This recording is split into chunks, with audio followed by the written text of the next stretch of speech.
కాపు ఉద్యమ నాయకుడు, అదేవిధంగా senior political leader, YSR Congress party senior నాయకుడు అయినటువంటి ముద్రగడ పద్మనాభం గారు చనిపోయాడు. చాలా బాధాకరమైన విషయం. జగన్మోహన్ రెడ్డి గారు కూడా సంతాపం వ్యక్తం చేయడం కూడా జరిగింది. అదేవిధంగా వాళ్ళ కుటుంబ సభ్యులకు భరోసా ఉంటూ ఆయన ఎక్స్ట్రా కూడా పోస్ట్ చేశాడు. మేబీ వెళ్తాడేమో జగన్మోహన్ రెడ్డి గారు రేపు. ముద్రగడ పద్మనాభం గారి వయసు 73 సంవత్సరాలు.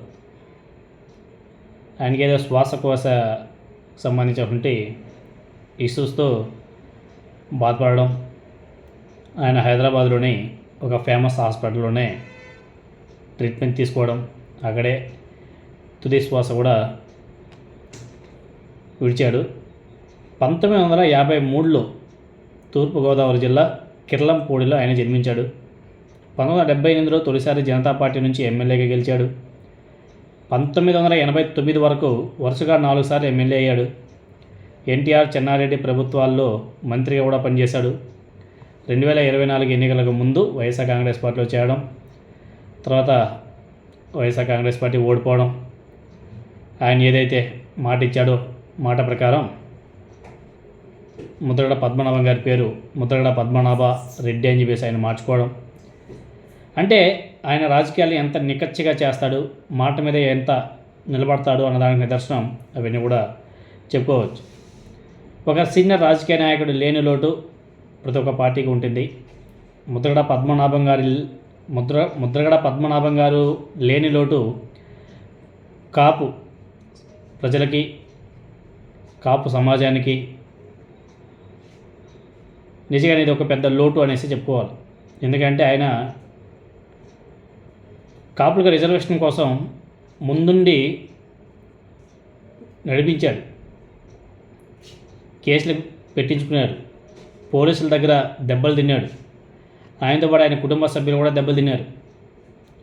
తెలుగుదేశం పార్టీ అధికారం ఉన్నప్పుడు అతన్ని చాలా హింసించింది. చెప్పుకుంటా పోతే పెద్ద లిస్టే చెప్పుకోవచ్చు. ఎనీహౌ మొత్తానికైతే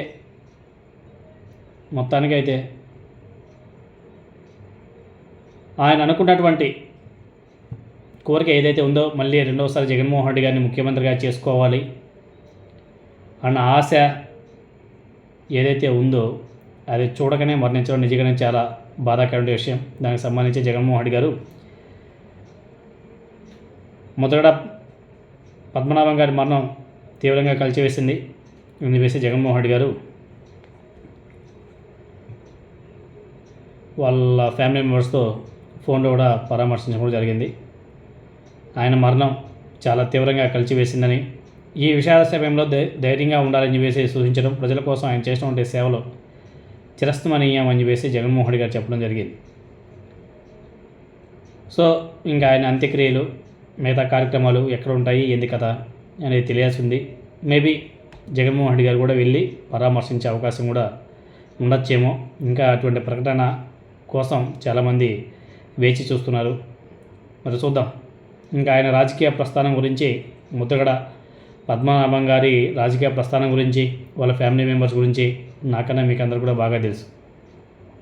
వాళ్ళ కూతురు జనసేన పార్టీలో ఉంది.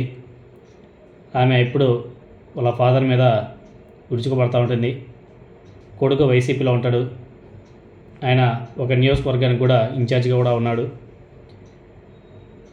ముద్రగడ పద్మనాభం గారు హాస్పిటల్లో ఉన్నప్పుడు అన్నీ కూడా ఎప్పటికప్పుడు ఇన్ఫర్మేషన్ జగన్మోహన్ రెడ్డి గారు తెప్పించుకునేవాడు, తెలుసుకునేవాడు. ఎప్పటికప్పుడు వాళ్ళకు కూడా ఫోన్ చేసి మాట్లాడేవాడు.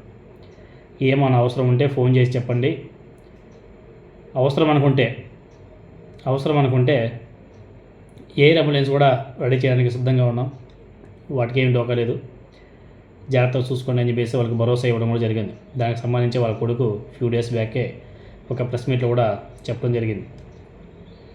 ఎనీహౌ ముద్రగడ పద్మనాభం గారు లేని లోటు అయితే కాపు సమాజానికి నిజంగానే ఒక తీరని లోటు అని చెప్పేసి చెప్పుకోవాలి.